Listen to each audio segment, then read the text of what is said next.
This channel does not promote any violent, harmful, or illegal activities. All content provided by this channel is meant for an educational purpose only.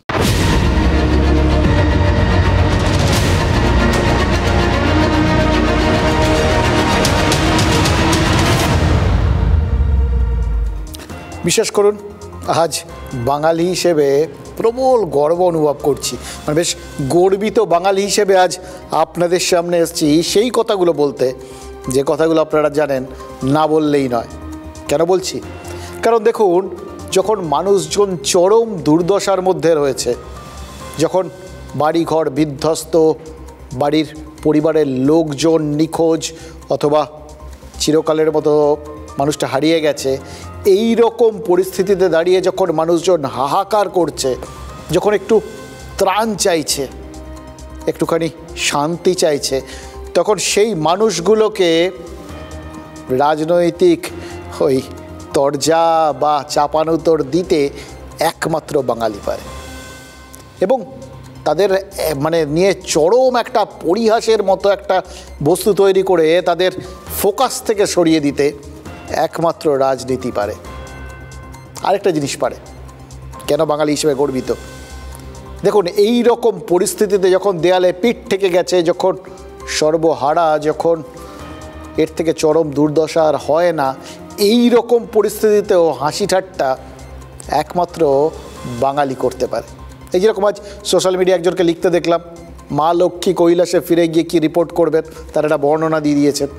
Lakshmi নাকি বলবেন, পশ্চিমবঙ্গে অনেক মানুষকে এক গোলা জলে ডুবে থাকতে দেখে এলাম, আর দেখলাম তার মধ্যেই 3টে লোক খুব ঝগড়া করছে। প্রথমজন বলছে, আমাদের সময় এইরকম বিপর্যয় ঘটতেই দিতাম না।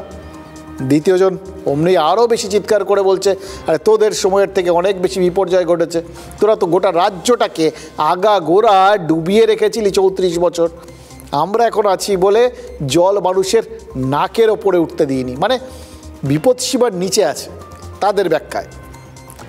আর দ্বিতীয়জন থামতেই তৃতীয়জন হই হই করে বলছে, একবার যদি আমরা সুযোগ পাই তাহলে ঝড় বাদলাই বন্ধ করে দেবো, বৃষ্টিই পড়বে না, জলও জমবে না, না রয়েগা বাঁশ না বাজেগি বাঁশারি। দেখুন, এই রকম একটা লেখা পড়ার পর মনে হলো গোটা বিষয়টার মধ্যে এই লেখাগুলো যখন ঘুরছে, তখন বাঙালি নিশ্চিতভাবে তাদের চরম রসবোধের পরিচয় দিতে দিতে রাজনীতির স্বরূপটা চিনে ফেলেছে। এবার রাজনীতির সম্পর্কে কোনো কিছু তো সোজাসাপটা বলা যায় না, তাই না? তাহলে আবার বিভিন্নভাবে রাজনীতি আপনাদের চিনে নেবে। সেই জন্যই হয়তো এই হাসি ঠাট্টার মোড়কে তারা রাজনীতির স্বরূপটা আপনাদের সামনে তুলে ধরছে। এবার এটা যদি হয়, তাহলে এটা কিন্তু বাঙালির জন্য একটা বিরাট উন্নতির ঘটনা ঘটেছে বলতে হবে। মানে উন্নয়নটা বিভিন্ন রকমভাবে বিভিন্ন সময়ে আমাদের রাজনীতি বোঝায়, কিন্তু এক্ষেত্রে আমরা বুঝতে পারছি উন্নয়নটা সত্যিই ঘটেছে, অন্তত মানসিক স্তরে, অন্তত যদি এই উপলব্ধিটা সত্যি হয়ে থাকে। আরও একটা বিষয় আছে, যে বিষয়টা একটু হলেও বিস্মিত করেছে, যে কারণটা আপনাদের সঙ্গেও শেয়ার না করলেই নয়।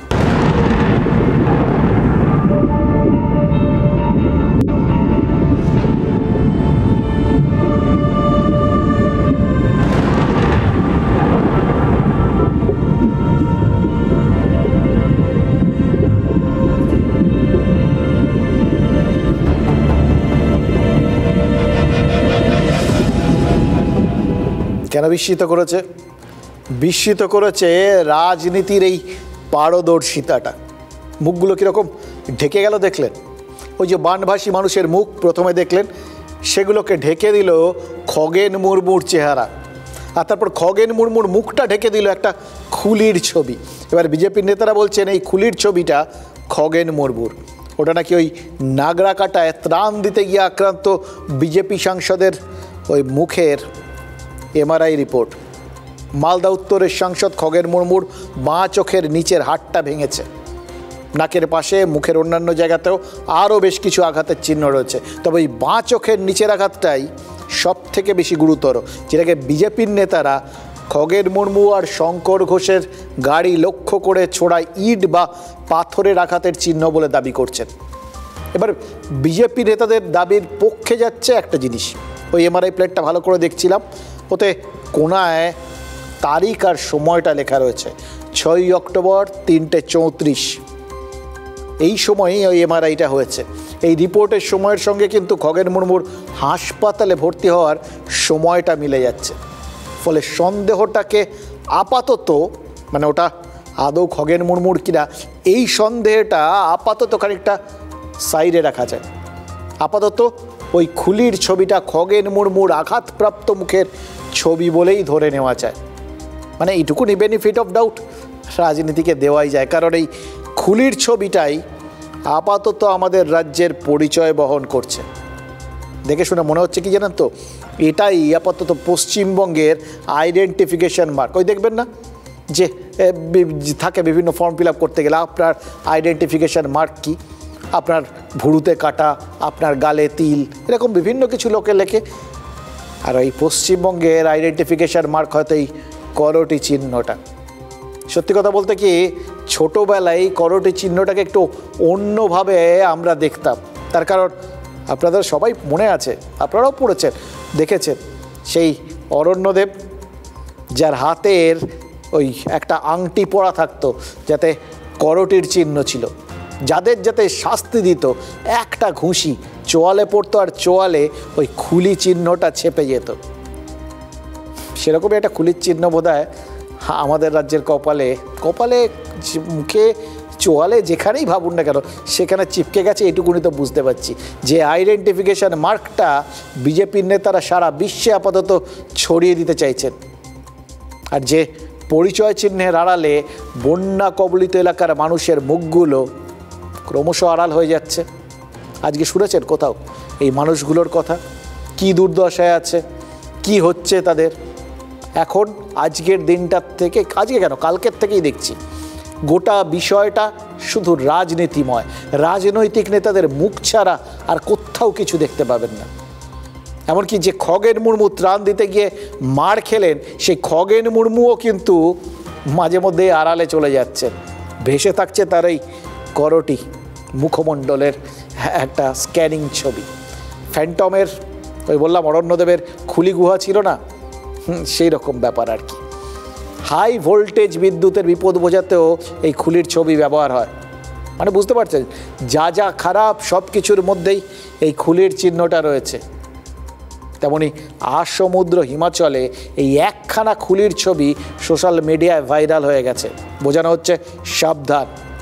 ওদিকে পশ্চিমবঙ্গ, ওখানে গণতন্ত্র বিপন্ন, ওখানে বিরোধী দলের নেতাদের এইভাবেই খুলি ফাটিয়ে দেয় শাসক তৃণমূল। মানে এই বিজ্ঞাপনটা গোটা দেশে, গোটা বিশ্বে হয়তো ছড়িয়ে যাচ্ছে, যে বিজ্ঞাপনটা নিশ্চিতভাবেই পশ্চিমবঙ্গের জন্য ভালো বিজ্ঞাপন নয়। এবার এই একতরফা বিজ্ঞাপন যদি বাজারে চলতো কি হতো ভাবছেন তো? যে এটা যখন বিজেপি ছড়িয়ে দিচ্ছে, নিশ্চয়ই তারা একতরফাভাবেই গোটা ব্যাপারটা করছে, তাহলে নিশ্চিতভাবেই বিজেপি কোথাও একটা একতরফা প্রচার করছে। সেটা হচ্ছে না, কারণ আজ দুপুরে আচমকা শিলিগুড়ির হাসপাতালে ভর্তি ওই খগেন মুর্মুকে দেখতে চলে যান মুখ্যমন্ত্রী। হাসপাতালে শয্যাশায়ী বিজেপি সাংসদ কেমন আছেন তার খোঁজ খবর নিয়েছেন। একদম এটা আবার তার ট্রেডমার্ক। এই ট্রেডমার্কের মধ্যে কোথাও গিয়ে একজন বিরোধী নেত্রী লুকিয়ে থাকেন, কোথাও রাজনৈতিক সৌজন্য লুকিয়ে থাকে, কোথাও গিয়ে মমতা ব্যানার্জির অন্যদের থেকে প্রচারের আলো কেড়ে নেওয়ার দক্ষতা লুকিয়ে থাকে। এবং সব থেকে বড় যেটা লুকিয়ে থাকে সেটা হলো একার হাতে দলকে টানার দক্ষতা, যেটা বিভিন্ন বিপদের সময় দলের সামনে তার যে ইমেজটা একদম একটা বড়মের ওপর মতো এসে দাঁড়ায় বা চীনের প্রাচীর তুলে দাঁড়ায়। তার ফল কি হলো? বিজেপি নেতাদের প্রোফাইলে যেরকম আহত খগেন মুর্মুর এমআরআই রিপোর্টটা থাকলো, তেমনি তৃণমূলের সোশ্যাল মিডিয়া হ্যান্ডেলে রইল আহত বিজেপি সাংসদকে দেখতে মুখ্যমন্ত্রীর সৌজন্যমূলক ওই যাওয়ার ছবিটা। অর্থাৎ ফলাফল এক এক হয়ে গেল। এটাই রাজনীতি। তখন ঘড়ির কাঁটায় প্রায় 2:45 বাজে। মুখ্যমন্ত্রীর কনভয় গিয়ে থামল শিলিগুড়ির সেই হাসপাতালের সামনে যেখানে ভর্তি রয়েছেন বিজেপি সাংসদ খগেন মুর্মু এবং বিজেপি বিধায়ক শঙ্কর ঘোষ। কিছুক্ষণের মধ্যে ছবি এলো। কেবিনে খগেন মুর্মুর বেডের পাশে মমতা বন্দ্যোপাধ্যায়।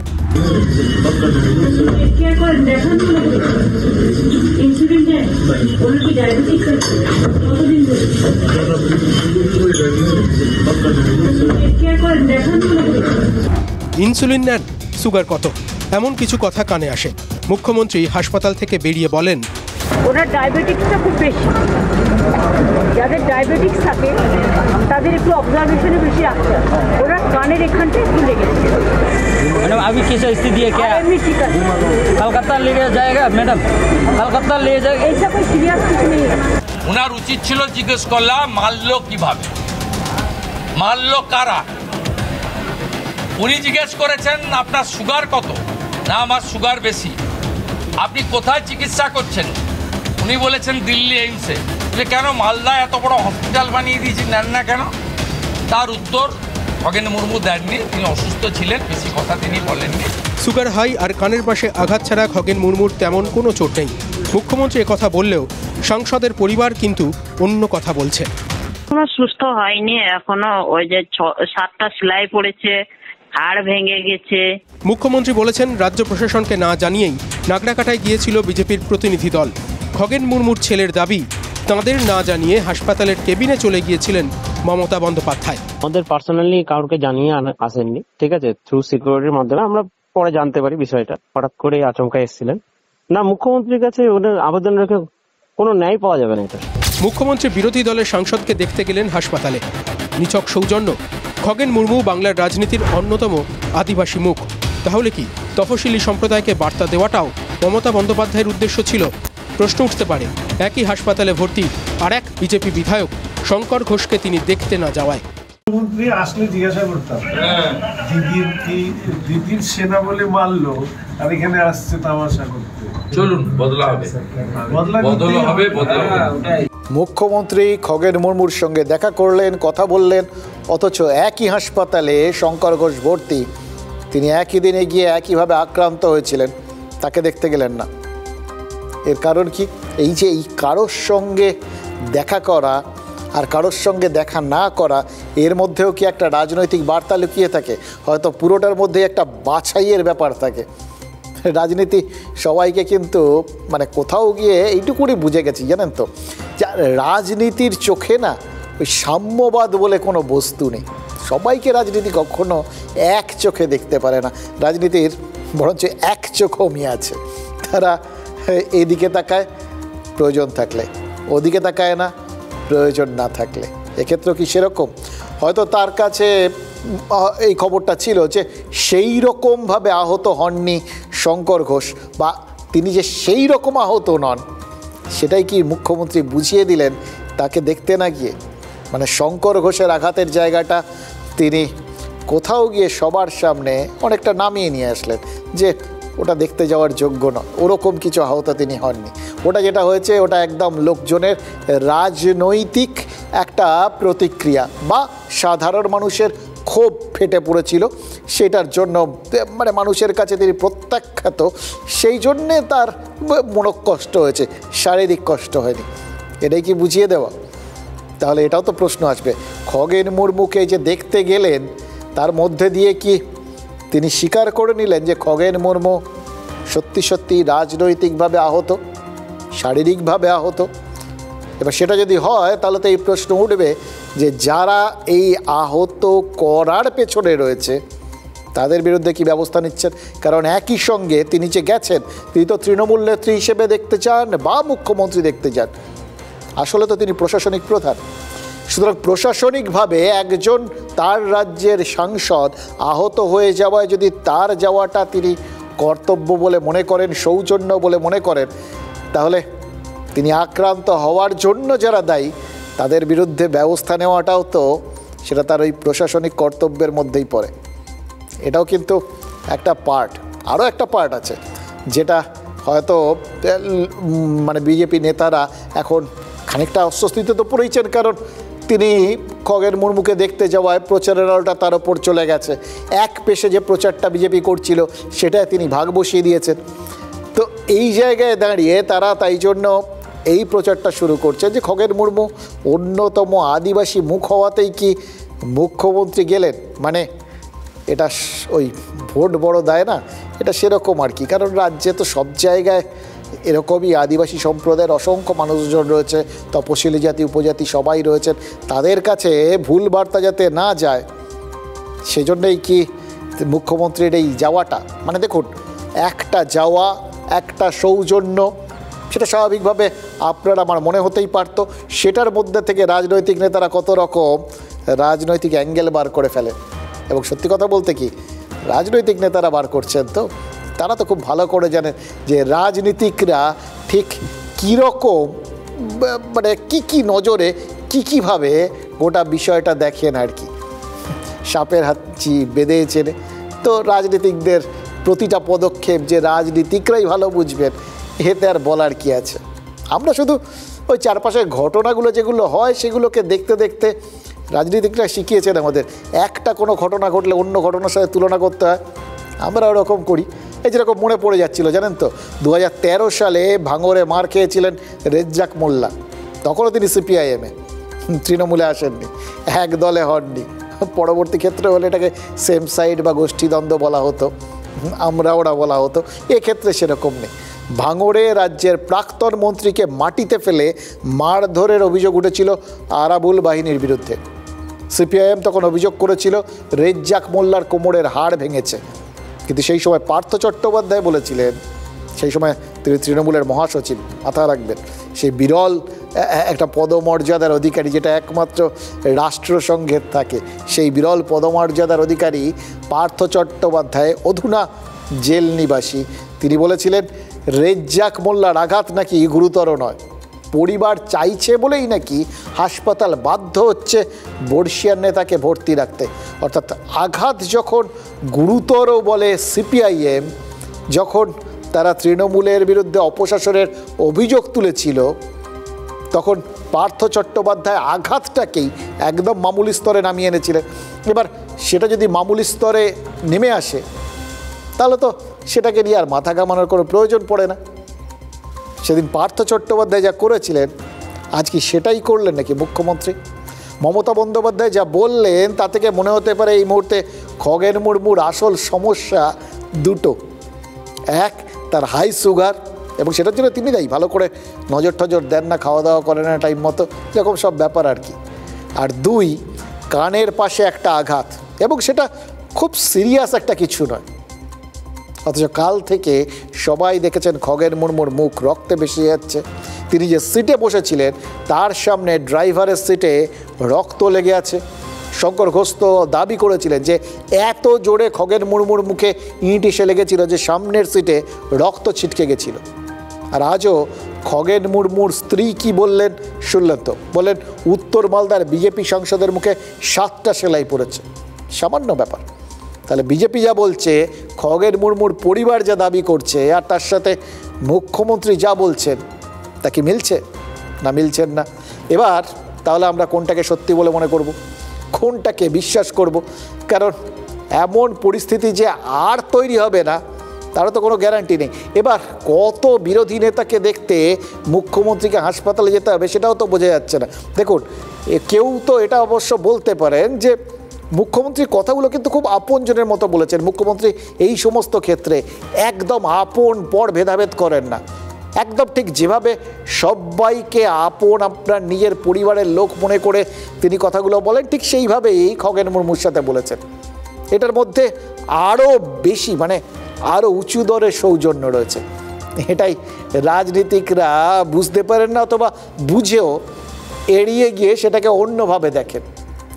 হবে হয়তো আমরা সোজা সাপটাভাবে যা দেখছি সেটাই বলছি, আর দেখতে দেখতে মনে হচ্ছিল যে এই রাজনৈতিক সৌজন্য বনাম রাজনৈতিক একটা স্ট্র্যাটেজি, কৌশল, কোনোটাকে হালকা করে দেওয়া, কোনোটাকে লঘু করে দেওয়া, এইগুলোর মধ্যে কোথাও কি ভোটের অঙ্কটা সত্যিই লুকিয়ে থাকে? দেখুন, এই নাগরাকাটা কাগজে কলমে বিজেপির ডেরা, সেখানে তাদেরই সাংসদ, তাদেরই বিধায়ক মার খেলেন। আর পাশাপাশি কুমারগ্রামের বিজেপি বিধায়ক মনোজ ওরাও তিনিও তো পরপর 2 দিন মার খেলেন, কাল খেয়েছিলেন, আজও খেলেন। নাগরাকাটার মতো কুমারগ্রামও তো বিজেপির জেতা আসন, নাগরাকাটার মতো কুমারগ্রামেও তৃণমূলের বিরুদ্ধেই হামলার অভিযোগ। যদিও তৃণমূল বলছে মনোজি নাকি অশান্তি করেছেন, কিন্তু তারপরেও তো কয়েকটা প্রশ্ন উঠছে। নিজের বিধানসভা কেন্দ্র প্রথম দিন হামলা হলো, দ্বিতীয় দিনেও হামলা হলো।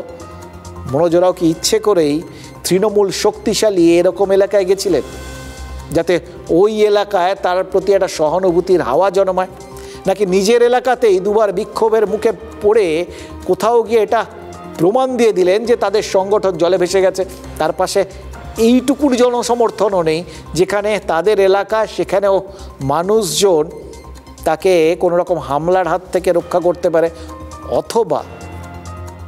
অথবা সত্যি জনমানসে এতটা ক্ষোভ তাদের বিরুদ্ধে তৈরি হয়েছে যে তারা বিধায়ক হয়ে কোনো কাজকর্ম করেননি, সেই জন্যেই মানুষজন তার বিরুদ্ধে ক্ষোভ উগড়ে দিচ্ছে।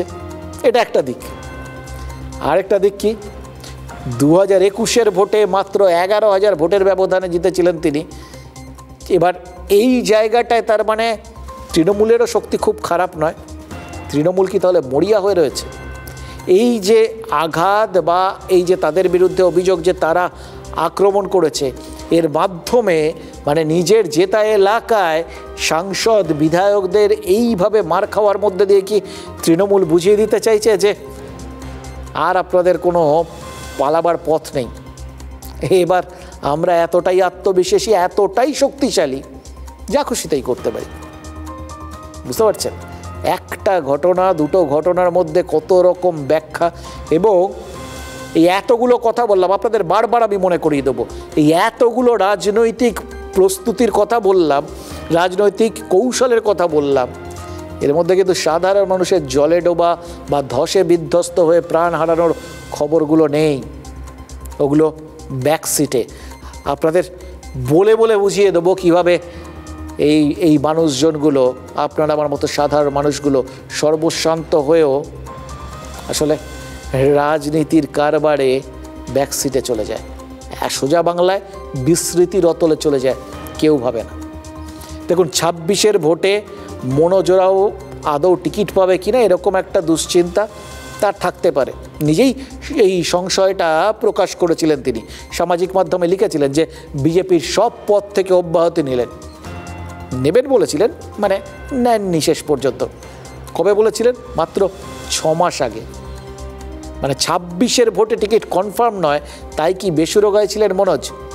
এবার সেই রকম একজন রাস্তায় নেমে মার খেলেন, এটা যদি পজিটিভ হয় নেগেটিভও হতে পারে। হতেই পারে যে এই জন্যেই তিনি মনে করেছিলেন যে তিনি নিজের কেন্দ্রেই বা নিজের দলের কাছেই জনপ্রিয়তা হারিয়েছেন, তাই জন্যই তার নিজের জায়গাটা নড়বড়ে। এটা তৃণমূল পরিষ্কার করে দিচ্ছে।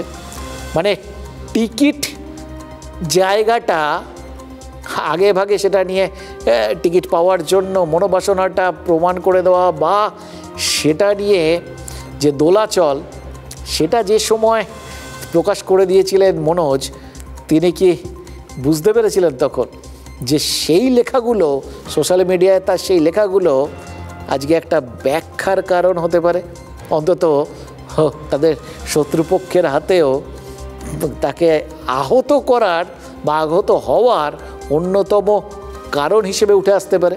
পুরো তৃণমূল কংগ্রেস এটা করাচ্ছে। আমার বিধায়কের সাথে কথা হয়েছে, কুমারগ্রাম বলে যে এলাকাটা সেই বিধানসভার অন্তর্গত, সেখানে আমাদের বিধায়ক গেছিল এবং বিধায়ককে ঘিরে ধরে তৃণমূল কংগ্রেস তারা চেষ্টা করেছিল একটা বিক্ষোভ তৈরি করার। আমরা বুঝতে পেরেছিলাম এটা সব জায়গাতেই তৃণমূল কংগ্রেস করবে, সেখানে আমাদের পূর্ব প্রস্তুতি ছিল, আমাদের কার্যকর্তারা উপযুক্ত জবাব দিয়েছে। সেখানে আমরা ঠেকিয়েছি, আমরা যা করার করেছি, চিন্তা নেই। 3 জনকে ইনজোর করেছে, একদিকে এইসব করে বেড়াচ্ছে, অন্যদিকে লাগিয়ে দিয়েছে।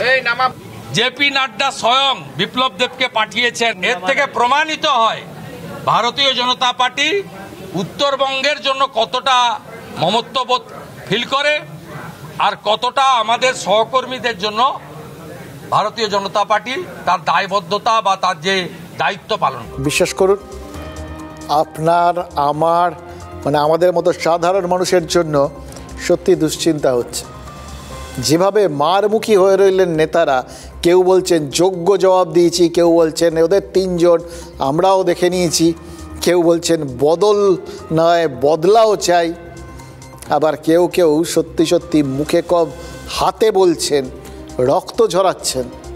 তাতে ভয় হচ্ছে, বিশ্বাস করুন যত ভোট এগোবে এই রকম খবরগুলো আরও বেশি করে হয়তো সামনে আসবে। তার কারণ এটা তখনই ঘটে যখন কোথাও প্রত্যেকে নিজের জায়গা নিয়ে সন্দিহান হন এবং প্রত্যেকেই চরম মরিয়া হয়ে ওঠেন। এক হাতে কখনো তালি বাজে না, 2 হাতে তালিটা বাজে। এবার 2 হাতে যখন তালি বাজে তখন কিন্তু শব্দ হয়। এই শব্দটা, প্রতিঘাতটা, এটাই ভয়ের কারণ। শব্দ ব্রহ্ম হয়ে তো আলটিমেটলি আপনার আমার মতো সাধারণ মানুষের উপর আছড়ে পড়বে। কে বলতে পারে? আর যেভাবে খগেন মুর্মুকে নিয়ে সারাদিন বিজেপির কেন্দ্রীয় নেতৃত্ব সোশ্যাল মিডিয়ায় ব্যস্ত রইলেন, সেভাবেই কাল মনোজ রাওকে নিয়ে থাকবেন না? এটা ধারাবাহিক হবে তো, সিস্টেমেটিক। মনোজ রাও যেখানেই যাচ্ছেন আক্রমণের শিকার হচ্ছেন। এটার জন্য তো এটা তো একটুখানি অন্যরকম ব্যাপার।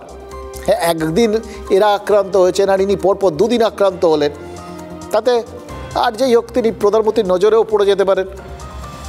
কারণ খগেন মুর্মুরা আক্রান্ত হওয়ার পর গতকাল রাত্রেই তো প্রধানমন্ত্রী সোশ্যাল মিডিয়া একটা পোস্ট করেছেন, পরিষ্কার বাংলায় লিখেছেন ক্ষতিগ্রস্ত মানুষের সেবা করতে গিয়ে বিজেপির নেতারা যেভাবে আক্রান্ত হয়েছেন সেটা তৃণমূল কংগ্রেসের অসংবেদনশীলতা এবং রাজ্যের আইন শৃঙ্খলার করুণ চেহারাকে ফুটিয়ে তুলছে। বলছিলাম আপনাদের কালকে যখন করছিলাম না বললেই নয়, তখনই এই সোশ্যাল মিডিয়ায় পোস্টটা সামনে এসেছিল। এবার খেয়াল করে দেখুন, সাম্প্রতিককালে প্রধানমন্ত্রীকে এইভাবে সোশ্যাল মিডিয়ায় কি পোস্ট করতে দেখেছেন? সরাসরি বাংলা সম্পর্কে 2024-এর লোকসভা ভোটের পর থেকে গত মাসে দমদমে সভা করে যাওয়া পর্যন্ত যতবার প্রধানমন্ত্রী বাংলায় এসছেন, একবারও কিন্তু মুখ্যমন্ত্রীর নাম করে একটা কথাও বলেননি। আপনাদের মনে আছে? আমরা কিন্তু না বললেই না এটা নিয়ে আলোচনা করেছিলাম যে সযত্নে সরাসরি মুখ্যমন্ত্রীকে আক্রমণের যে স্ট্র্যাটেজিটা অতীতে নিয়েছিল বিজেপি, এবং সেটা প্রধানমন্ত্রী বা অমিত শাহ যেই এসছিলেন তার মুখ দিয়ে এসছিল, এবার কিন্তু তারা সেই জায়গাটা এড়িয়ে চলছিলেন এবং সেটা নিয়ে বিভিন্ন বক্তব্য, বিভিন্ন ব্যাখ্যা সেগুলো ছিল।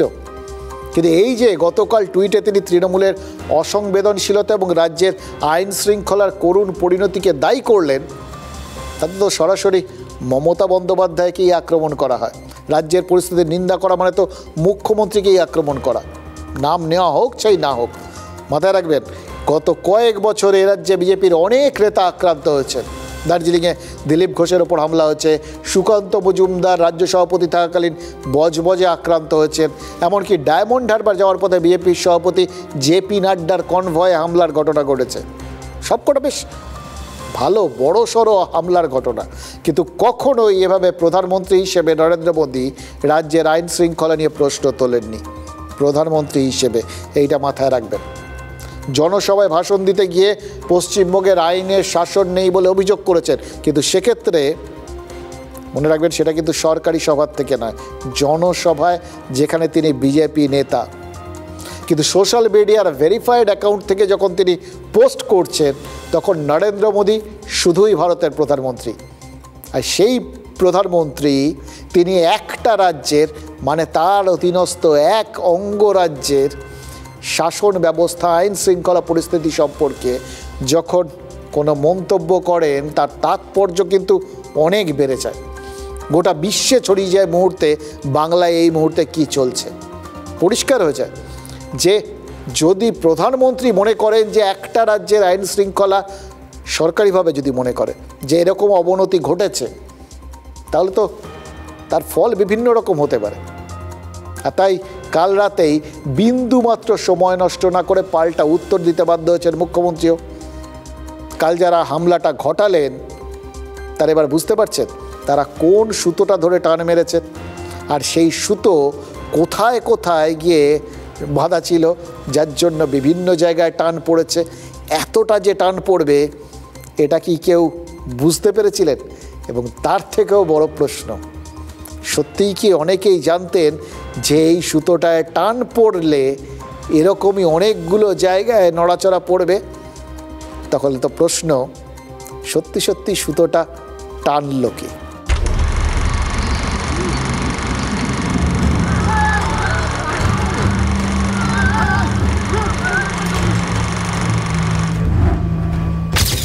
প্রধানমন্ত্রীর লেখা। নরেন্দ্র মোদী লিখেছেন বাংলার আইন শৃঙ্খলা নিয়ে। নির্দিষ্ট করে প্রধানমন্ত্রী লিখেছেন 3টে লাইন। 1, দুর্গত মানুষদের সেবা করতে গিয়েছিলেন বিজেপি নেতারা। 2, তৃণমূল তাদের ওপর হামলা করে অসংবেদনশীলতা দেখিয়েছে। 3, এটা রাজ্যের আইন শৃঙ্খলার করুণ রূপের ছবি। প্রধানমন্ত্রীর এই পোস্টের কিছুক্ষণের মধ্যে জবাব দিয়েছিলেন মুখ্যমন্ত্রী। মুখ্যমন্ত্রী নির্দিষ্ট করে লিখেছেন, উপযুক্ত অনুসন্ধানের জন্য অপেক্ষা না করে প্রধানমন্ত্রী প্রাকৃতিক বিপর্যয় নিয়ে রাজনীতি করার সিদ্ধান্ত নিয়েছেন। এটা দুর্ভাগ্যজনক ও উদ্বেগের। মুখ্যমন্ত্রী লিখেছেন, প্রধানমন্ত্রী বিজেপি নেতাদের কথা না শুনে রাজ্যের নির্বাচিত সরকারের ওপর যেন ভরসা রাখেন। দেখো, এটা ওনার দোষ নয়, ওনাকে যারা ইনপুটটা দিচ্ছে তাদের দোষ। তার মানে কি ওনাকে তো ডিপেন্ড করতে হবে ইলেক্টেড গভর্নমেন্টের ওপরে। উনি তো ওনার পার্টির কথাই চলতে পারেন না, আর একটা স্টেট গভর্নমেন্টকে ব্লেম করতে পারেন না। Is it the proper time? প্রধানমন্ত্রীর জবাব দিয়েছিলেন মুখ্যমন্ত্রী। মুখ্যমন্ত্রীকে জবাব দিয়েছেন বিরোধী দলনেতা। মুখ্যমন্ত্রীকে আমি উত্তর দিয়ে দিয়েছি, প্রধানমন্ত্রীর উত্তর দেওয়ার দরকার, অনেক বড় ব্যাপার, ওয়ার্ল্ড লিডার, তার জন্য বিরোধী দলনেতা না, আমি উত্তর দিয়ে দিয়েছি। দোষীদের গ্রেপ্তারের নির্দেশ পুলিশকে না দিয়ে উল্টো দিকে বলছেন যে এমন না হওয়াই ভালো ছিল, সবাই মিলে করা উচিত ছিল ইত্যাদি ছিল। রাজনীতির এই রিলে দৌড়ে কোথায় উত্তরবঙ্গের দুর্গত মানুষদের কথা, যাদের ত্রাণ দিতেই নাগরাকাটা গিয়েছিলেন খগেন মুর্মু, শঙ্কর ঘোষেরা? তাঁরা কি এখন ত্রাণ নয় পরিত্রাণ চাইছেন? এটাই হচ্ছে মজা, বারবার মনে করাবো, জানেন তো, বারবার। কারণ এই মানুষগুলোর মুখগুলো আমাদের চোখের সামনে বারবার ভাসে। যে মানুষগুলো সর্বস্ব হারিয়েছে, ওই ছবিটা যার বাড়িটা ভেঙে পড়লো জলের মধ্যে, তার কি অবস্থা কখনো ভেবে দেখেছেন? যে মানুষগুলো তাদের পরিবারের একজনকে হারিয়ে ফেললো, বা ওই একটা পরিবারের যারা একটা ঘরে বাবা মা শুয়েছিলেন, আর একটা ঘরে তাদের একমাত্র মেয়ে, ঘুম থেকেই আর উঠতে পারেননি, তাদের কথাগুলো কে ভাববেন বলুন তো? এই তরজা চলবে, আমরা মনে করাবো, এই ভুলতে পারছি না, বিশ্বাস করুন। তাই জন্য প্রত্যেকটা মুহূর্তে বলবো রাজনীতি কি চাইছে, কি বলছে, আপনাদের বলবো, কিন্তু মনে করাবো। এই যেরকম বলবো, রাজ্যে ভোট পরবর্তী হিংসা নিয়ে বলতে উঠে সংসদে দাঁড়িয়ে অমিত শাহ একজনকে বলেছিলেন যে ভাগ্য ভালো যে বাংলায় যাননি, বাংলায় গেলে খুন হয়ে যেতেন। সবই তো একই ধারাবাহিক একটা, মানে কি বলবো, প্রচার বলতে পারেন, ঘটনা বলতে পারেন, একটা ধারাবাহিকতা রেখেছে। ওই মন্তব্যের পরই তো প্রধানমন্ত্রীর গতকালের টুইট। এটাই ওটার পর বাংলা নিয়ে সবচেয়ে আক্রমণাত্মক প্রতিক্রিয়া। 1987 সালে রাজীব গান্ধী কলকাতায় এসে বলেছিলেন মুমূর্ষু নগরী, আর জ্যোতি বসু বলেছিলেন রাজীব গান্ধীর কথার জবাব দেবে মানুষ। যখন বুদ্ধদেব ভট্টাচার্য রাজ্যের মুখ্যমন্ত্রী, তখন সেই সময়ে যিনি দেশের স্বরাষ্ট্রমন্ত্রী ছিলেন, সেই পি চিদম্বরমের গরম চিঠি চালাচালি হয়েছিল। চিদম্বরম লিখেছিলেন, বাক stops at chief ministers table. এমনকি মুখ্যমন্ত্রীর পদ থেকে বুদ্ধবাবু ইস্তফা দেওয়া উচিত বলেও মন্তব্য করেছিলেন তিনি। কিন্তু তারপর খগেন মুর্মুদের ওপর আক্রমণ নিয়ে নরেন্দ্র মোদী এবং মমতা বন্দ্যোপাধ্যায়ের যে যুক্তি আর পাল্টা যুক্তির লড়াই, এটাই কি সব থেকে জোরালো সংঘাত? দেখুন, প্রধানমন্ত্রী বিজেপি নেতাদের মতো খগেন মুর্মুর ওই রক্তাক্ত ছবি শেয়ার করেননি, কিন্তু যেটা লিখেছেন তাতে ওই ছবির থেকেও বাংলার নেতিবাচক ভাবমূর্তি অনেক বেশি তৈরি হতে বাধ্য। ওই দুর্গাপুজোর কার্নিভাল দেখতে রেড রোডে যে সমস্ত বিদেশি অতিথিরা এসেছিলেন, বা ওই যারা এবার ইউনেস্কোর এরা স্বীকৃতি পেয়েছে, তো তাই জন্য এই পুজোটায় একটা অন্যরকম অভিজ্ঞতা করতে এসেছিলেন, এসে সলিল চৌধুরীর সুরে নেচেছিলেন, আপনাদের দেখেইছিলাম।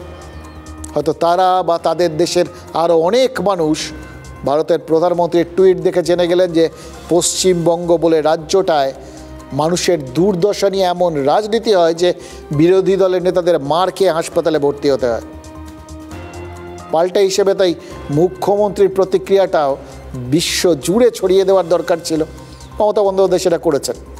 প্রধানমন্ত্রী তদন্তের তোয়াক্কা না করেই হামলাকারীদের তৃণমূলের লোক বলে দাগিয়ে দিয়েছেন, অথবা প্রধানমন্ত্রী বাংলার বিজেপি নেতাদের কথায় ভুল পথে চালিত হচ্ছেন, এই সব কিছুই মমতা বন্দ্যোপাধ্যায় লিখেছেন। এবং লেখার মধ্যে খেয়াল করে দেখুন, তার একটা জায়গা মানে সরাসরি প্রধানমন্ত্রী, তো ওই সোশ্যাল মিডিয়া হ্যান্ডেলটা প্রধানমন্ত্রী, তাই প্রধানমন্ত্রীকে ডাইরেক্ট কিন্তু ব্যক্তি আক্রমণ করতেও নেই।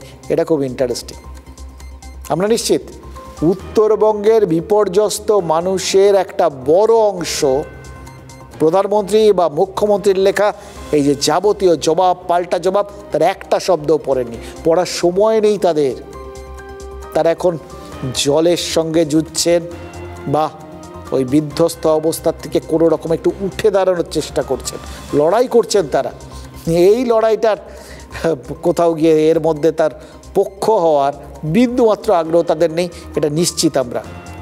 কিন্তু এটাও নিশ্চিত, যদি তারা এই লেখাগুলো একটা শব্দ পড়তেন তাহলে বুঝতেন রাজায় রাজায় যুদ্ধ হলে তাদের মতো উলুখাগড়াদের যা হওয়ার কথা সেটাই তাদের এখন হচ্ছে। দেখুন, এটাই হচ্ছে মজা। এবং এবং খেয়াল করে দেখুন, শুভেন্দু অধিকারীর বক্তব্যটা শুনছিলাম যে ওটার জন্য প্রধানমন্ত্রীর দরকার নেই, শুভেন্দু অধিকারী তিনিই যথেষ্ট, তিনিই জবাব দিয়ে দিয়েছেন।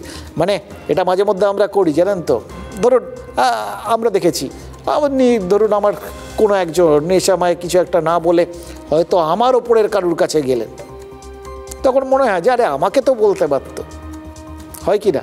সবার ক্ষেত্রে এটা হয়। এটাই হচ্ছে মজা।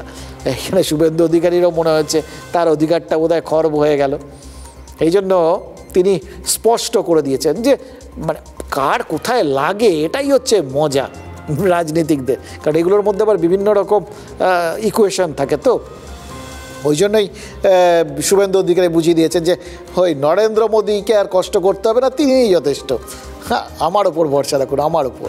এটা ওখানেও বার্তা দেওয়া, এদিকেও বার্তা দেওয়া। এবার মুখ্যমন্ত্রী গতকাল উত্তরবঙ্গে পৌঁছেছিলেন আর শুভেন্দু অধিকারী পৌঁছেছেন আজকে।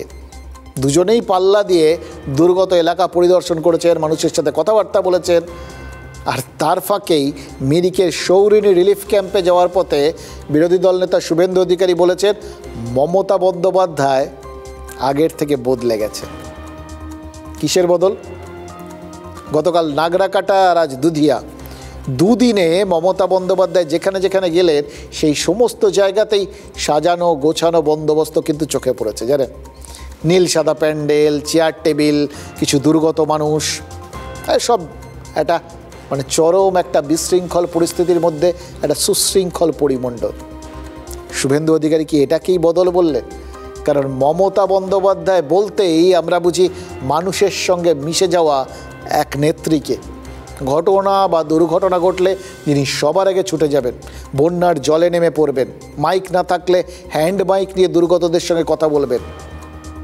তার জন্য তিনি অপেক্ষা করবেন না, আমি যে তোমাদেরই লোক সেটা নিজের মতো করে সবার আগে ঝাঁপিয়ে পড়ে বুঝিয়ে দেবেন, অন্যদের থেকে সবার আগে। এবার এমনিতেই হয়তো কার্নিভালের জন্য তার যাওয়াটা যে পিছিয়েছেন সেটাকে ইঙ্গিত করতে পারেন, অথবা এই যে সাজানো গোছানো ব্যাপারটা এটাকে ইঙ্গিত করতে পারেন। মানে সব মিলিয়ে মুখ্যমন্ত্রীর এবারের উত্তরবঙ্গ সফর অনেকটা আলাদা বলেই কি বিরোধী দলনেতার চোখে পড়ল গোটা ব্যাপারটা। তার থেকেও বড় ইন্টারেস্টিং হচ্ছে, একটু আগে বলছিলাম প্রধানমন্ত্রীকে বলার ক্ষেত্রে ওই বঙ্গ বিজেপির নেতারা ভুল বুঝিয়েছেন এরকম একটা বার্তা দিয়েছিলেন মমতা বন্দ্যোপাধ্যায়, অর্থাৎ দোষ তোমার নয় গো, দোষ কার সেটা তিনি ইঙ্গিত করে দিয়েছিলেন। মানে প্রধানমন্ত্রীকে আক্রমণ, পাল্টা আক্রমণ, কিন্তু কোথাও গিয়ে একটা মাঝখানে আড়াল করারও ব্যাপার রয়েছে। ঠিক একইভাবে মানে এই সুর, মানে রাজনৈতিক নেতাদের বিশ্লেষণ করার সময়, তাদের কথাগুলো বোঝার সময় এই কথার সুরটা মাথায় রাখবেন। ঠিক একইভাবে শুভেন্দু অধিকারী তিনি মমতা বন্দ্যোপাধ্যায়কে খুব ভালো চেনেন, তো একসঙ্গে অনেক দিন এক দল করেছেন, তার কথার সুরটাও একটু ভালো করে খেয়াল করুন তো। কোথাও গিয়ে কি একটা আক্ষেপ, এরকম একটা সুর জড়িয়ে রইল এই কথার মধ্যে, খেয়াল করুন। না, ওনার তো অন্য ব্যাপার, ওনার উনি তো আগের মমতা 11-র আগে মমতা যিনিই বদলে গেছে, মমতা বই নেই, অনেক বদল হয়ে গেছে। বিজেপির সঙ্গে যখন তৃণমূল গিয়েছিল মমতা ব্যানার্জি এরকম বলতেন, বাজপেয়ীটা ভালো ছিল, আদবানিটা খারাপ ছিল, আদবানিটা ভালো ছিল, মোদিটা খারাপ আছে, মোদিটা এখন ভালো আছে, অমিত শাহটা খারাপ আছে, এরপর বললো অমিত শাহটা ভালো ছিল, যোগীটা খারাপ আছে। তাহলে আসলে এর একটা পিরিয়ড, ব্যক্তি, মুখ এগুলো নিয়ে কথা বলে, তাহলে ভবিষ্যতের রাস্তাটা খোলা রাখে। দেখুন, একজন পলিটিক্যাল লিডার আরেকজন পলিটিক্যাল লিডার সম্পর্কে যে বিশ্লেষণ করেন, তার মধ্যে যে অনেকগুলো ভাবনা চিন্তা থাকে। আসলে রাজনীতি তো সবসময় একটা দান দেয় আর পরে 64টা দান দেখতে পায়। তো এরকমই ভবিষ্যতের একটা রাস্তা খোলা রাখার জন্যই কি এই আক্ষেপের সুরগুলো মিলে যায়? আমরা জানি না। শুনলেন তো, মোহাম্মদ সেলিম বললেন, আরও একজন রাজনৈতিক নেতা, আর রাজনৈতিক নেতারাই তো রাজনৈতিক নেতাদের সব থেকে ভালো চেনেন। হতেই পারে। দেখুন, শুভেন্দু অধিকারীর কথা শুনতে শুনতে মনে হচ্ছিল তার কথার মধ্যে কি ওই এই তুমি কেন এত অচেনা হলে এরকম একটা সুর। তিনি অবশ্য নিজেই বলেছিলেন, দিদি যেদিন থেকে পিসি হলেন সেদিনই আমি সঙ্গ ত্যাগ করলাম। মানে এই ব্যাখ্যাটা তিনি বহুবার দিয়েছিলেন, কারণ দল ত্যাগ করেছিলেন। এবার এই ব্যাখ্যা তাকে আরও ভবিষ্যতে বহুবার দিতে হবে, এটাও তিনি জানেন। এবার সেই দিক থেকে মিরিকে নতুন কিছু বলেননি। কথাটা নতুন শোনালো কারণ অন্যবার শুভেন্দুর বক্তব্যে একটা তেজ থাকে, একটা আগ্রাসন থাকে। এবার বক্তব্যের মধ্যে একটা আক্ষেপ ধরা পড়লো, যেটা বলছিলাম। এই আক্ষেপের সুরটা কেন? এর মানে কি? দেখুন, বিরোধী দল নেতা হয়েও শুভেন্দু অধিকারীর মনে মমতা বন্দ্যোপাধ্যায়ের প্রতি কোনো নরম জায়গা কি এখনও তৈরি আছে? এবং তার থেকেও বড় প্রশ্ন, আক্ষেপ কখন আসে? যখন কোথাও গিয়ে ভরসা বা বিশ্বাস ধাক্কা খায়। তাহলে তার মনে কি, মানে শুভেন্দু অধিকারীর মনে কি মমতা বন্দ্যোপাধ্যায়ের প্রতি কোনো ভরসা এখনও অবশিষ্ট ছিল? এটা রাজনৈতিক নেতাদের কিন্তু হয়, জানেন তো। আমরা আমাদের মতো সাধারণ মানুষের মতো ভাবি। আমাদের একটা প্রবলেম আছে আমাদের মতো সাধারণ মানুষের। দেখুন, আমাদের লাইফে হয় সাদা নয় কালো। আমরা যাকে ভালো তো সে ভালো, আর যাকে দেখতে নাড়ি তার উঠোন বেঁকা, তাকে আমরা ভালোই লাগে না। এটাই তো আমাদের সমস্যা। কিন্তু রাজনৈতিক নেতাদের এই দুইয়ের মাঝখানে একটা ধূসর, মানে গ্রে জায়গা থাকে, সাদা কালো মেশানো। তারা পছন্দ করেন হয়তো কাউকে, বোঝাবেন না পরিষ্কার করে, আবার কাউকে অপছন্দ করেন, তার মানে যে চরম অপছন্দ করেন সেটাও না, তার মধ্যে খানিকটা পছন্দ মিশে থাকে। সবটাই সম্ভব, পছন্দের মধ্যে অপছন্দ, অপছন্দের মধ্যে পছন্দ। এটাই রাজনৈতিক নেতাদের ট্রেডমার্ক, ওই গ্রে এরিয়া, ধূসর জায়গাটা। এইটা মাথায় রাখবেন। এটা কিন্তু শুধু আমি ভাববেন না যে বাংলার নেতাদের কথা বলছি, এটা একটা মোটামুটি সর্বজন বিদিত ব্যাপার, গোটা দেশে এটার ঘটনা। এনসিপির নেতা শরদ পাওয়ারের কথাটা দেখুন, তাহলে আপনারা বুঝতে পারবেন এটা কোনো ব্যতিক্রমী ঘটনা নয়। গত সেপ্টেম্বরে প্রধানমন্ত্রীকে জন্মদিনের শুভেচ্ছা জানিয়ে যে টুইট করেছেন, সেখানে কি বলেছেন?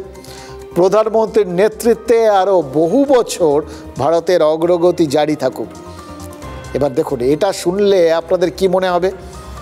নরেন্দ্র মোদীর প্রতি তার প্রবল আস্থা, প্রবল প্রশংসা করলেন যে তিনি ভারতের অগ্রগতি করছেন, এবং তার প্রত্যাশা, তার সমর্থন, তার মানে যে তিনি বহু বছর থাকুন এবং থেকে ভারতের সেবা করুন, অগ্রগতি জারি রাখুন। এটা দেখে ইদানিংকালে, সাম্প্রতিককালে যে ইন্ডিজোটের একজন বড় মাথা তিনি এ কথা বলছেন, তার বিরোধী একজন নেতা সম্পর্কে, যাকে ক্ষমতার থেকে টেনে নামানোর জন্যই তারা ইন্ডিজোটের সদস্য হয়েছেন, তিনি যখন এটা বলেন, তখন কি ধরতে হবে তার মনের ভেতরে অন্য কিছু ছিল, বা অন্য কিছু খেলা করছে, বা সব থেকে বড় কথা, আদৌ ভেতরে কি খেলা করছে সেটা কি খুব পরিষ্কার হচ্ছে? ধাঁধায় পড়ছেন তো? এইটাই হয়। ওই যতই ধূসর জায়গাটা আসবে, আপনি আমি ধাঁধায় পড়ব। রাজনৈতিক নেতারা সেটাই চান। শুভেন্দু অধিকারীরও কি এই মমতা বন্দ্যোপাধ্যায়ের প্রতি যে আস্থা ছিল, সেটাই শরদ পাওয়ারের মতোই? নাকি বিরোধী দল নেতার ওপর যে মানে একটা চাপ তৈরি হচ্ছিল, সেই চাপটা তিনি বা অতীতেও হয়েছেন, সেটা যখনই পাচ্ছেন আলগা করার চেষ্টা করছেন, বুঝিয়ে দিচ্ছেন যে ওই কোথাও গিয়ে তিনি যে সময়টা সঙ্গে ছিলেন সে সময় একরকম ছিলেন, যখন অন্যরকম হয়েছেন মানে তিনি সরে এসে একদম ঠিক করেছেন, কারণ যার সঙ্গে তিনি ছিলেন আর যিনি এখন আছেন এই দুজন এক নয়।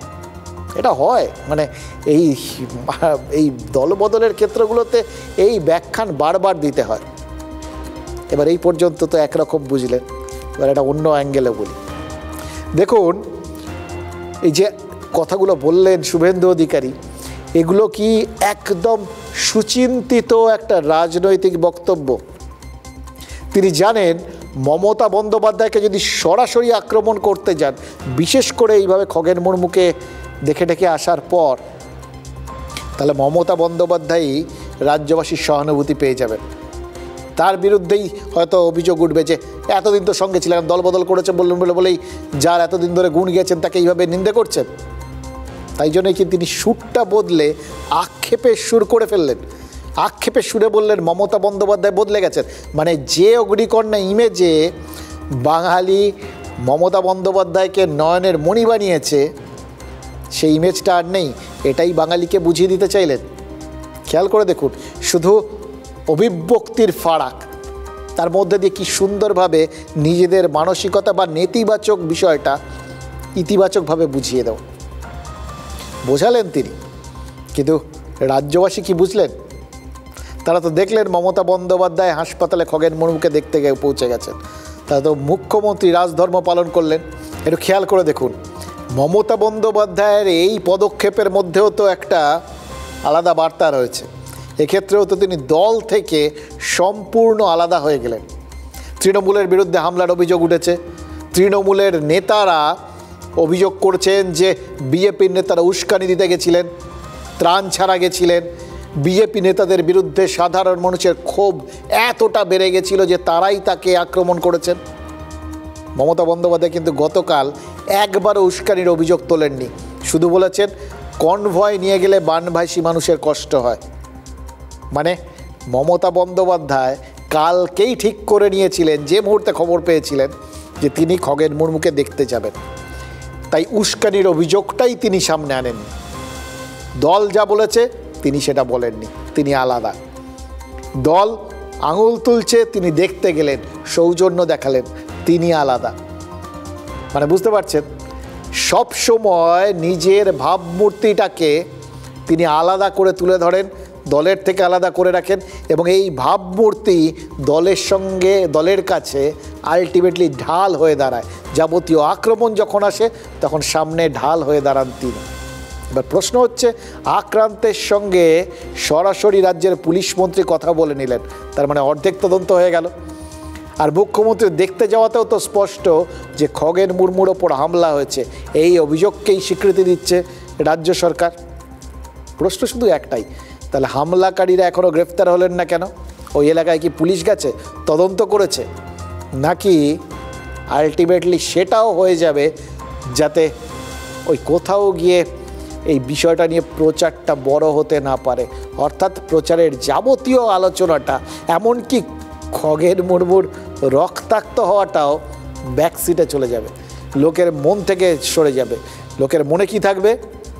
একজন বিরোধী দলের সাংসদ তিনি আহত হওয়াতেও মুখ্যমন্ত্রী সৌজন্য দেখিয়ে তার কাছে পৌঁছে গেছেন, সেটা নিয়ে কোনো রকম অসৌজন্যমূলক মন্তব্য করেননি, মুখ্যমন্ত্রী হিসেবে রাজধর্ম পালন করেছেন এবং সেটার নিষ্পত্তি করেছেন। অর্থাৎ এক্ষেত্রে তিনি অন্যায়কারীদের জাত ধর্ম দেখেন না।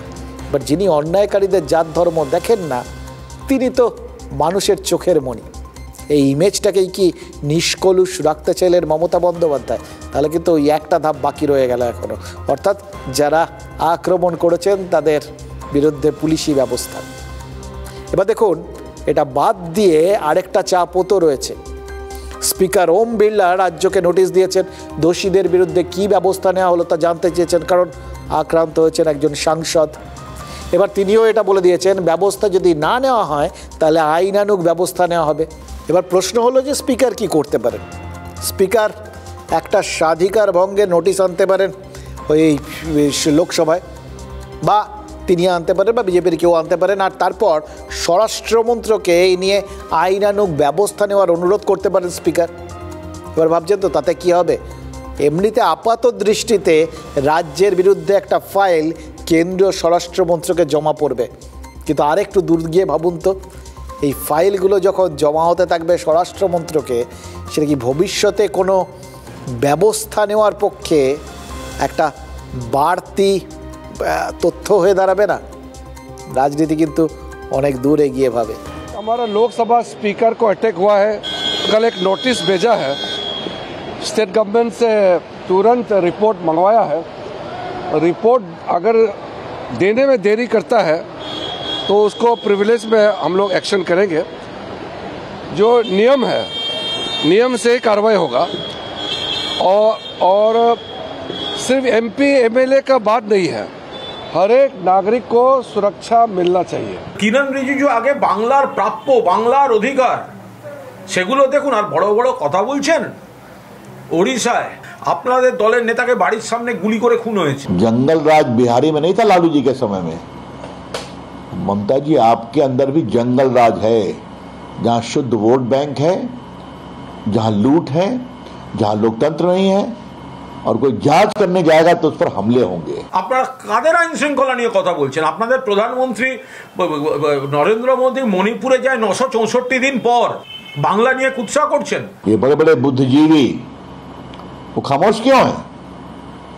उसके राज्य में एक एमपी के ऊपर जो आदिवासी समाज से आता है, इतना घातक हमला होता है और आप खामोश रहते हैं। এই রাজনীতিটা আপনারা যেটা করতে যাচ্ছেন, মানুষ এমনিতেই আপনাদের প্রত্যাখ্যান করেছে, আর এই নিয়ে আপনারা যত বেশি রাজনীতি করবেন, মানুষ তত বেশি করে আপনাদের প্রত্যাখ্যান করবেন। और अगले चुनाव में, विधानसभा के चुनाव में, ममता जी आपका निश्चित रूप से निर्णायक आपकी हार होगी, मैं कहना चाहता हूं। একটা বিষয় কিন্তু নিশ্চিন্ত হওয়া গেল, দেখুন যতই বিভিন্ন জল্পনা কল্পনা চলুক, এসবের পরিপ্রেক্ষিতে কেন্দ্রীয় সরকার রাজ্যে রাষ্ট্রপতি শাসন বা 355 ধারা জারি করার কথা ভাবছে না। তাহলে রবিশঙ্কর প্রসাদ মমতা বন্দ্যোপাধ্যায়কে ভোটে হারানোর কথা বলতেন না?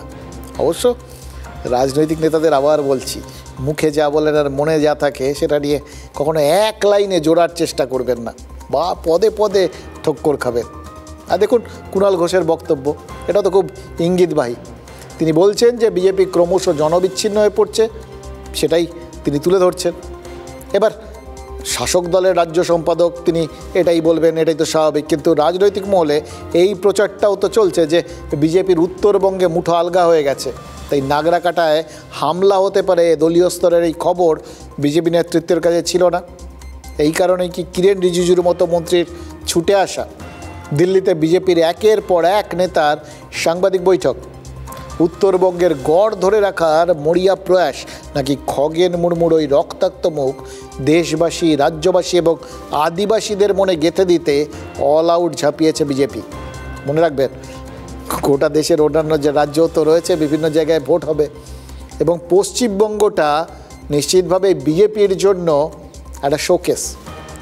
এখানটা বারবার তারা পশ্চিমবঙ্গটা তুলে ধরে অন্যান্য রাজ্যগুলোকে দেখায়, দেখুন যেখানে বিজেপির শাসন নেই সেখানের কি অবস্থা।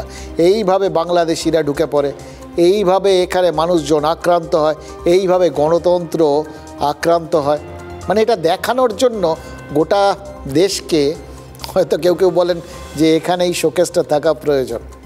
আবার পাশাপাশি গোটা দেশের বিভিন্ন রাজ্যে আদিবাসীরা ছড়িয়ে ছিটিয়ে রয়েছেন, তাদের কাছে যদি একবার এই বার্তাটা তুলে ধরা যায় যে এই আদিবাসীদের টার্গেট করেছে তৃণমূল, এক্ষেত্রে তৃণমূল হয়ে যাবে ইন্ডিজোটের সদস্য, বিরোধী, অর্থাৎ বিরোধীরা কোথাও গিয়ে আদিবাসীদের পাশে নেই, তাদের আক্রমণ করে, আমরা তাদের সাংসদ করি।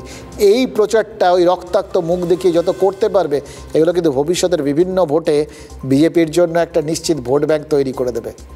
এটাই হচ্ছে রাজনীতির মজা, যাতে উত্তরবঙ্গটাকে এমনভাবে তুলে ধরা যায়, গোটা দেশ শুধু, তার সঙ্গে সঙ্গে দক্ষিণবঙ্গ, সব জায়গাতেই একটা শিরশিরানি ধরিয়ে দেয়।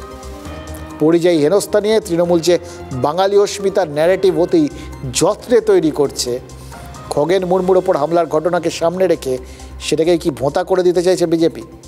ইদানিং যিনি সক্রিয় অনেকটাই কমিয়ে দিয়েছেন, সেই রাজ্যপালও কিন্তু মাঠে নেমে পড়েছেন, উত্তরবঙ্গে গেছেন, খগেন মুর্মুকে দেখে হুঁশিয়ারিও দিয়েছেন।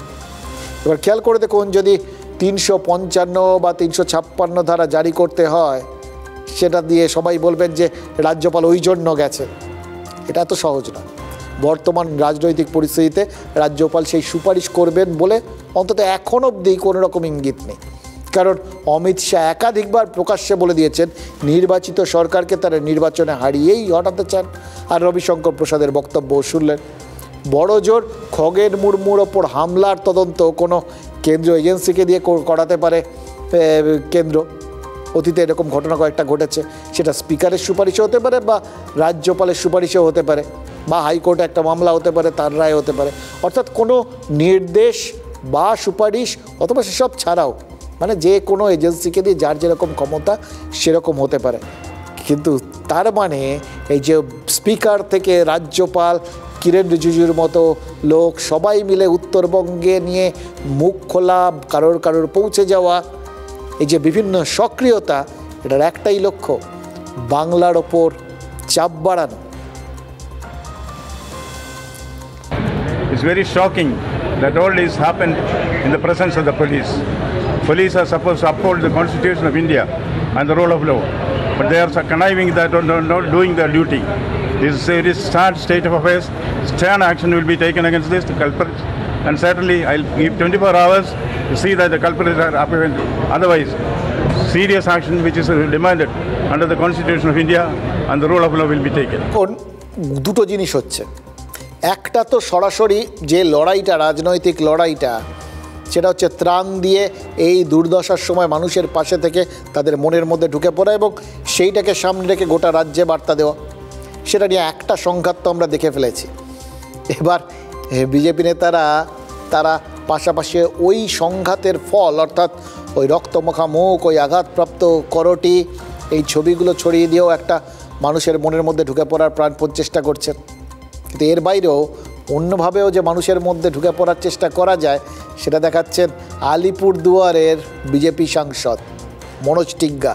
তিনি সরাসরি জলে নেমে পড়েছেন। মুখ্যমন্ত্রী জলে আটকে পড়াদের উদ্ধার করছেন তার সঙ্গে থাকা লোকজনকে দিয়ে, আর সেই একই কাজ জলে নেমেই করে দেখাচ্ছেন আলিপুরদুয়ারের বিজেপি সাংসদ। জলদাপাড়ার হলং সেতুটা ভেঙে গেছে, তাই দড়ি ধরে নদী পেরিয়ে ওপারে গেছেন তিনি। ওপারে গেলেন নাকি ওপরের নজরে এলেন সেটা অবশ্য সময় বলবে, তবে জনপ্রতিনিধিরা জলে নামছেন বা জলে পড়ছেন এটাই বা কম কি। দেখুন মনোজবাবু সাংসদ তিনি দড়ি ধরে এই হলং ব্রিজ পেরিয়ে যাচ্ছেন। আমিও ওইদিকে যাওয়ার চেষ্টা করছি, অনেক যাতে জলদাপাড়া টুরিস্ট লজ, আমার কিছু বন্ধু বান্ধব আছে তাদের সাথে দেখা করার যাওয়ার চেষ্টা করছি, কেননা এই রশি ধরে যাওয়ার ছাড়া কোনো উপায় নেই। তাই রশি ধরে সেদিকে গিয়ে তাদের সাথে দেখা সাক্ষাৎ করে আসি। এখানে দুটো ডিপার্টমেন্টের লড়াইয়ের ফলে, বন দপ্তর এবং ট্যুরিজম ডিপার্টমেন্টের লড়াইয়ের ফলে যে বহুদিন ধরে যে দুর্বল সেতু ছিল, কাঠের সেতু, সেটা বন্যার জন্য কিন্তু সেটা ভেঙে গিয়েছে। আজকে টুরিস্টদের আজকে রশি ধরে এপার ওপার হতে হচ্ছে, খুব কঠিন অবস্থায় আছে।